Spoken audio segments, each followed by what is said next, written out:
It's very challenging in our political environment. I hear these stories about politicians or even friends, very, very close friends who had radically different political perspectives. And they would debate and then they'd go out to dinner or they'd go get drinks afterwards, or they were genuine friends. And, like you had the very famous friendship between Ruth Bader Ginsburg and Antonin Scalia, who were probably the most left and most right justices on the court. And yet they would talk on and on about their genuine friendship. So honestly, like goals. That's really what we should be striving towards. There is a challenge, though, in our modern day context. I would say over the last 10 years, the left has increasingly framed their issues not as a matter of we're right and they're wrong, but as a we're good and they're evil. So it is possible, it's still challenging, but it's very possible to have a friendship with somebody that you think is wrong on different issues. It is very hard and maybe inadvisable to be friends with somebody that you believe is evil.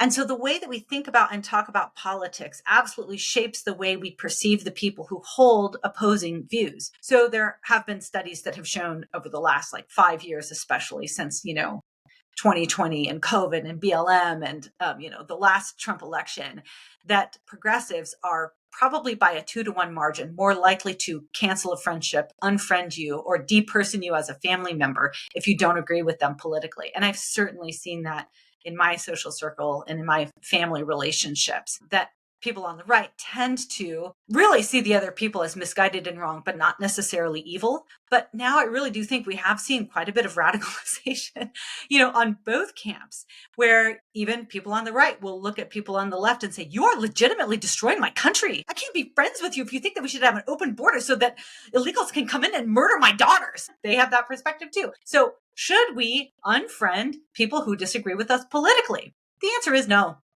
And a lot of this has to do with maturity.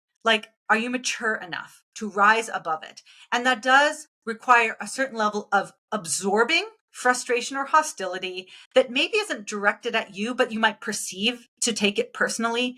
Are you mature enough to say, they can have those opinions and I'm not going to react? Because the reality is we are one nation. I think we're a nation under God. And I think that those of us who absolutely actually recognize God as our genuine authority have to lead the way in terms of saying we can share this land with people who disagree. And even better, our ideas might be sharpened and clarified or even made better by conversations with people that disagree with this.